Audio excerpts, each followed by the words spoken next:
are these people? This one's another unbelievable story. Unbelievable. We're going to go to another Indie Media Award honoree at Declassified UK. You can't really see it there. Their logo's darked out because we're in a dark thing. That's declassifieduk.org. All right. Indie Media Award honoree, initial class. This is Iain Overton. The U.S. flew spy flights for UK months before the Ministry of Defense admitted it, which, again, we've known for a while. Matt Kennard has been reporting on this for quite a while. All right. Matthew. And Declassified is continuing his work of tracking this. So he says, this one, Ian says, a U.S. military contractor hired by Britain to conduct surveillance over Gaza operated above Nuseirat refugee camp the night before an Israeli bombing killed over 30 Palestinians in December of 2024. First question, why is the UK hiring a U.S. military contractor to conduct this surveillance? They don't have enough of their own equipment, planes? I can't tell you that. Planes and pilots? And this literally is the flight path of the plane. A U.S. Beechcraft surveillance aircraft. You know what a Beechcraft is? That's like a little two-seater, like a prop engine plane. Circling Nuseirat refugee camp in Gaza less than 24 hours before Israel's deadly airstrike. On the evening of December 12th of last year, 2024, Israel bombed the Nuseirat refugee camp in central Gaza without warning. A post office sheltering displaced families was hit. Nearby houses were shredded. More than 30 Palestinians were killed and over 50 were wounded. Entire families died. Their names posted online within minutes. Declassified can now reveal that a spy plane owned by a U.S. contractor to whom the RAF is outsourcing its spy flights circled over Nuseirat refugee camp the night before the bombing. How do we know this? Publicly available flight tracking data show that in the hours before the blast, and again afterwards, 2 surveillance aircraft operating from RAF Akrotiri, we've reported on that base before, Britain's military base on Cyprus, where a lot of Israelis are escaping to before Bibi closed the borders, all right, circled close to or directly over Gaza. One of these was a RAF Shadow R1, all right, literally has the registration number there. That's a surveillance plane that flew towards Gaza in mid-afternoon before vanishing from public tracking near the territory.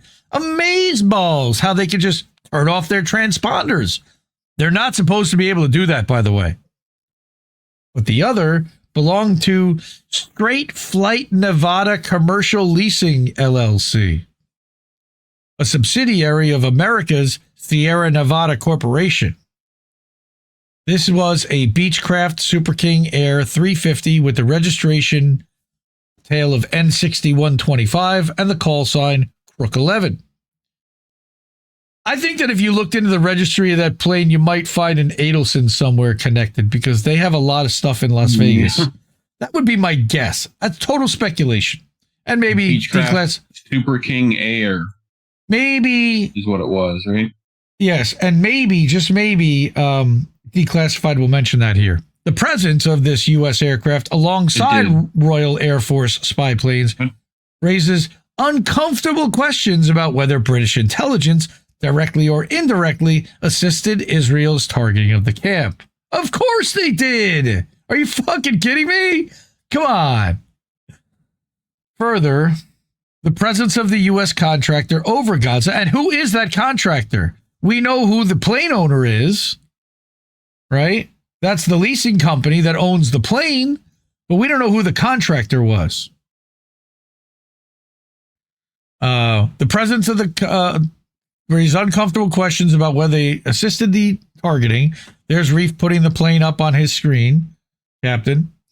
Yeah, it's tiny. It's a 2-engine. It's a 2-engine prop. All right. Right. Further, the presence of the U.S. contractor over Gaza as early as December of 2024 appears to contradict the Ministry of Defense's claim that the company was only hired to take over the missions in recent weeks due to strain on the RAF's Shadow R1 fleet. Bullshit. The Ministry of Defense insists the flights were unarmed. Yes, they were just surveillance flights and solely related to hostage rescue. Again, surveillance flights that they can claim they were looking for Hamas, and denies aiding Israel's prosecution of the war, which is bullshit. But there is no known mechanism to ensure that data shared with the Israeli authorities is not repurposed for attacks in serious violation of international humanitarian law. How about that? On December 11th, 2024, Crook 11 left Akrotiri at 8:14 UTC p.m., arriving in Gaza at around 9:10.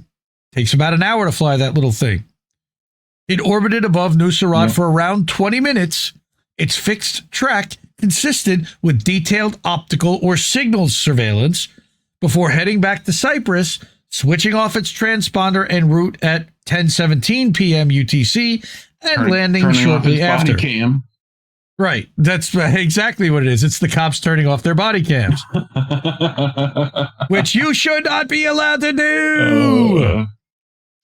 The following day, the RAF Shadow ZZ-419 left Akrotiri at 3:05 p.m., went dark near Gaza, and reappeared less than an hour before the bombing. Oh, go figure.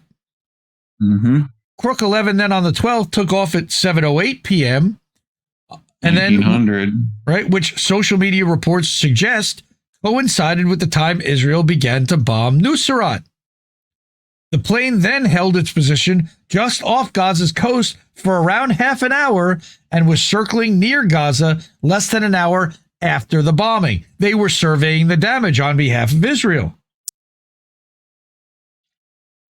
Such timing lends weight to concerns that surveillance may have been shared with Israel, and used for target selection. May have been. Under Article 16 of the International Law Commission's draft articles on state responsibility, which they don't give a shit about, providing intelligence of clear military utility that's employed in an unlawful attack could expose Britain to liability as a party to the conflict. Yeah, that's the needle hole that you need to go through. The eye of that needle that you need to thread. Stop. You violated the law. Because we don't have enough support yet, right? Enough violations of international law to prosecute them. Right. The UK's Investigatory Powers Commission's office, that sounds draconian as shit, which oversees UK public authorities such as the intelligence agencies, refused to tell Declassified whether it had even reviewed intelligence sharing from these missions, citing its exemption from such disclosures under the FOIA. How convenient. Britain has now conducted more than 600 surveillance flights over Gaza since October of 2023, according to analysis by the London-based research charity Action on Armed Violence. The Ministry of Defense admits that by mid-2025, the RAF's small shadow fleet of surveillance aircraft was strained, prompting the hiring of Straight Flight Nevada to provide an equivalent platform. Straight Flight Nevada has got to be CIA or Mossad connected, 100%. You would think. The planes are owned and crewed by the contractor, but operated from Akrotiri and perform the same recon roles as the RAF's own aircraft. It gives them work for the CIA. It gives them plausible deniability over anything that happens too. The arrangement first became public last month after a mishap spotted by journalists at Palestine Deep Dive.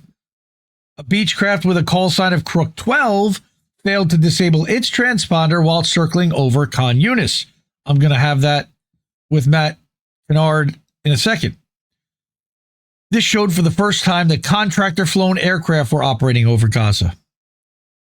Senior British military figures confirmed the U.S. hiring U.S. contractors for the Gaza flights. I don't understand how that can in any way be legal.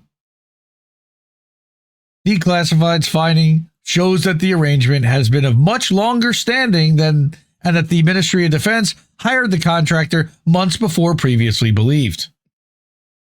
Flight tracking data show that a Beechcraft belonging to the U.S. contractor with a different registration arrived at Akrotiri on December 5th of 2024, having flown from Hagerstown, Maryland, via St. John's, Reykjavik, and Palermo, Sicily. This was at a time when 4 of the RAF's 5 Shadows were operational, a fact that cast doubt on the Ministry of Defense claim that the outsourcing was purely to cover for aircraft undergoing maintenance. No, they were providing some kind of support as well. And they were allowing Israel to now monitor via that contractor directly and not have to go through the British Ministry of Defense that may not have wanted to share all of the overflight information. This was again at a time when, Ministry of Defense also refuses to disclose the cost or duration of its contract with Straight Flight Nevada, citing operational sensitivity? What? How does it matter how much it costs having to do with operational sensitivity, except that when you find out how much they're paying, you're going to want to shut it the fuck down? The December 12th bombing was not the only lethal incident preceded by British-linked surveillance flights. Of course not. On June 8th of last year, Israeli forces attacked Nusrat in a raid to free 4 hostages, killing more than 270 Palestinians and injuring hundreds. In the 2 weeks prior to that, the RAF had flown 24 missions over or near Gaza. The Office of the UN High Commissioner for Human Rights later concluded the raid may amount to a war crime. May. Defense Minister Luke Pollard later confirmed that the UK had shared intelligence with relevant authorities in relation to hostage rescue, but declined to say whether this information had been used in the Nusrat raid, citing operational security and desire to cover his own ass from being charged with war crimes. Foreign Secretary douchebag David Lammy has come under fire for obfuscating the role of the spy planes, for which the Ministry of Defense had previously confirmed information relating to hostage rescues passed to the relevant Israeli authorities. Bro, they have hacked all of your shit and they're seeing it before your guys do. I hate to tell you, fuckers. Cunts. What Lammy, of course, has not addressed is how intelligence sharing carries inherent risks. As Parliament's Intelligence and Security Committee has noted, data can be repurposed for entirely different ends, sometimes unlawful ones. And that would make David Lammy personally liable. I hope he's brought up on charges at The Hague. We know he won't be, but he should be. Once handed over, Britain can't dictate or monitor the use of intelligence. The government insists it takes careful steps to control what information is shared with Israel, but without further elaboration. While being questioned over the flights in July 2025 on BBC Radio, that's, of course, propaganda for Israel, Lammy said, quote, "It would be quite wrong for the British government to assist in the prosecution of this war in Gaza. We are not doing that. I would never do that." You're a fucking liar. You're a fucking liar. Still, the spy flights have prompted sharp criticism. Really? Liberal Democrat defense spokesperson Helen Maguire has urged ministers to explain what safeguards prevent UK-sourced intelligence from being abused in Israeli operations. Absolutely nothing. Nothing, folks. I've got nothing. Jeremy Corbyn has called flights utterly indefensible during a live-streamed genocide around the world. One senior military source told The Times, "Instead of sending a message to Israel that we aren't going to do surveillance for you, we're happy to hire an American company and pay for it, so that we don't have access to the data and we can claim that we didn't do it. We'll just let you use our bases and provide all kinds of support so that you can do it." In December of 2024, an Amnesty International report urged states such as the UK to halt military and security assistance to Israel in light of the clear risk of enabling serious violations of international law. And the UK summarily wiped their ass with that report. Or wiped their arse, actually. Despite such warnings, that same month, Prime Minister Kid Starver, aka Keir Starmer, told personnel at Akrotiri that, quote, quite a bit of what goes on here can't necessarily be talked about. We can't tell the world what you're doing here, unquote, because they would charge us all with war crimes and send us to The Hague for life. He should be in The Hague because of what he did to fucking Julian Assange, tearing up his notes. Secrecy and suspicion. So, for those in Nusrat on December 12th, the sequence was brutally simple. The hum of an aircraft, hours later the shockwave of bombs, then the digging for survivors. Far from afar, the picture is less clear but equally troubling. The government maintains that no British citizens remain among the hostages in Gaza, raising further doubts over the stated rationale for the flights. Why is the UK supporting this then? Civil society groups argue that the missions should be suspended until Israel ends its campaign of mass bombardment, siege and starvation, which it never will. Declassified asked the Ministry of Defense whether the Beechcraft flights in December were directed or coordinated by the UK. The department didn't deny it and told Declassified that the flights are unarmed, solely for locating the hostages, which again is a lie, and that the UK controls what intelligence is shared with Israel, except when it's coming from a private US contractor, limiting it to hostage rescue information. Which, of course, is also bullshit. You can guarantee that they were targeting cell signals for journalists that they were executing. No further details could be given for operational security reasons, because everyone wanted to cover their own ass. Campaigners are now calling for a full public inquiry into Britain's military collaboration with Israel, which you will never get. The Gaza Tribunal, convened by Corbyn's team, promises to, quote, uncover the truth about the UK's role and potential complicity in genocide. They've done these tribunals before. Any investigation by international courts into alleged war crimes will likely examine the part played by contractor-flown aircraft like those of Straight Flight Nevada. In the meantime, the transponders have been turned off, the flight paths have been made invisible, and Britain's role in Gaza's skies and perhaps its ruins remains hidden behind officialdom. Except for this. Where's the one from that? All right. Keir Starmer secretly privatized UK spy flights going over Gaza to Israel. He got busted. But now he's refusing to say how much the contract is costing the British taxpayer. We're paying a U.S. company to participate in genocide, and we're not even allowed to know how much. There's the flight path of the guy who fucked up. But there's another tweet I've got here, and I guess it's inside this electronic intifada section, which I know You're watching the starts at 10 minutes and 17 seconds. Let's watch this. Matt Kennard talk to Asa Winstanley and Nora Barrows-Friedman of EI. Okay.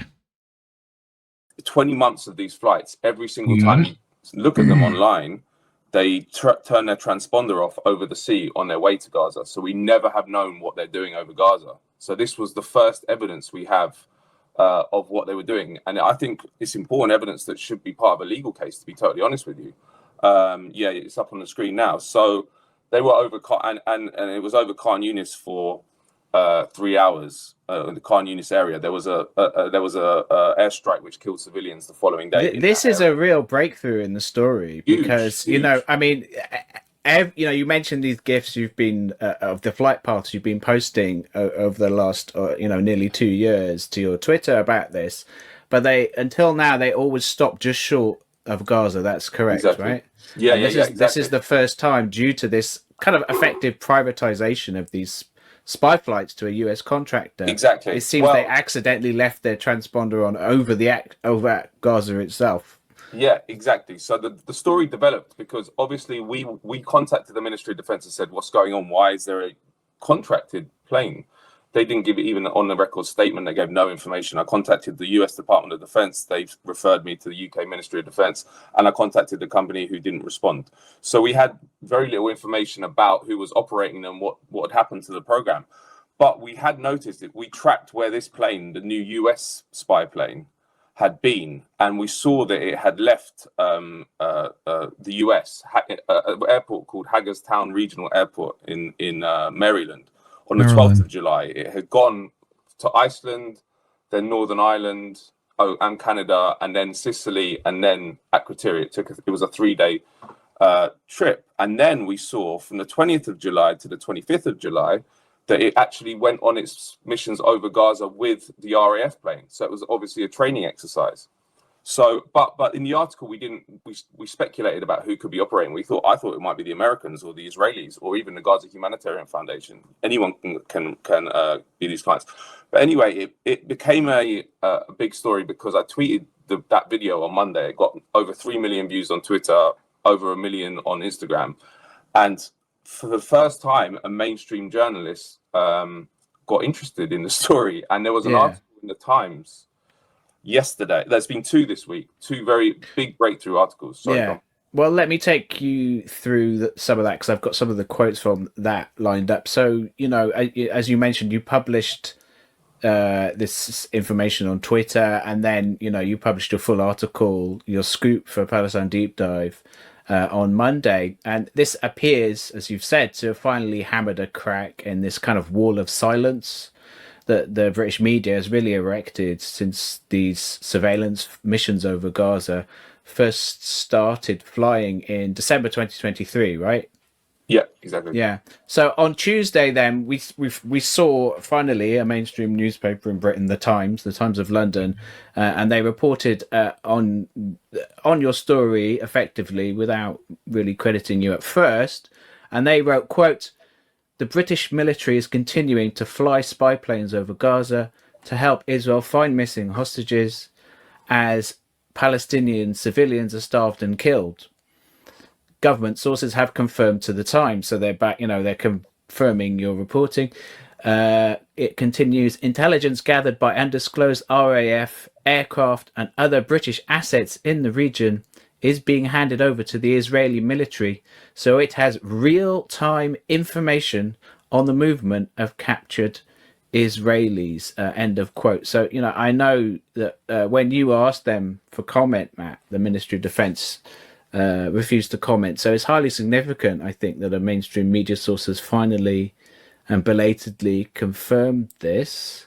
Can I just say something about that quote as well? Because there's 2 major breakthroughs in that line that you read out. So as I mentioned, up till now, the government has said, we only give them to, it's only hostage rescue, and we only give them to relevant authorities. They would never say what it is. Government sources told the Times in that Fast article, number 1, that they're handing it to the Israeli military. Number 2, that they're doing it in real time because the Shadow R1 spy plane can do that. One of its capabilities is it can send the intelligence to the ground while it's in the sky. So this should be evidence in a war crimes trial, because that they purposefully not told us it's the Israeli military, although we obviously knew that it would be.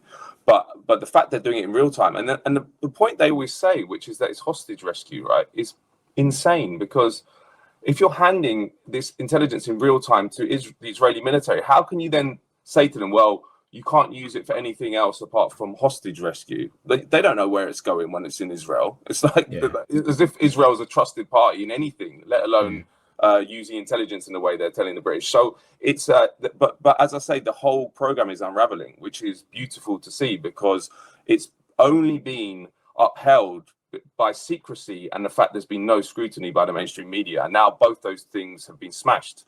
And that article was very important because that article was kind of a reaction to our piece in a way, because we left open the question of who were operating these flights. And actually, the fact that it was the UK that would be subcontracted out was low down my list of possibilities, because it still doesn't make sense to me. Why would you need... They've got 8 of these Shadow R1 planes, right? and they've been doing it for 20 months. And then suddenly they decide, oh, we're going to subcontract it out to a US company. My hunch is now, knowing now that they did do that, is that they did it to conceal the program more because they were coming under increasing heat. The first time a minister has ever been asked about them, which is insane, by a mainstream journalist, was a couple of weeks ago when David Lammy, the Foreign Secretary, was asked on BBC Radio about them. He was asked, he said, are we handing intelligence to the Israeli military? And he said, no. So straight lied. Yeah, well, we're gonna come on to that, but I'd like to talk about. All right. So, dude, that's again admitted war crimes. It looks like things are moving and progressing toward that.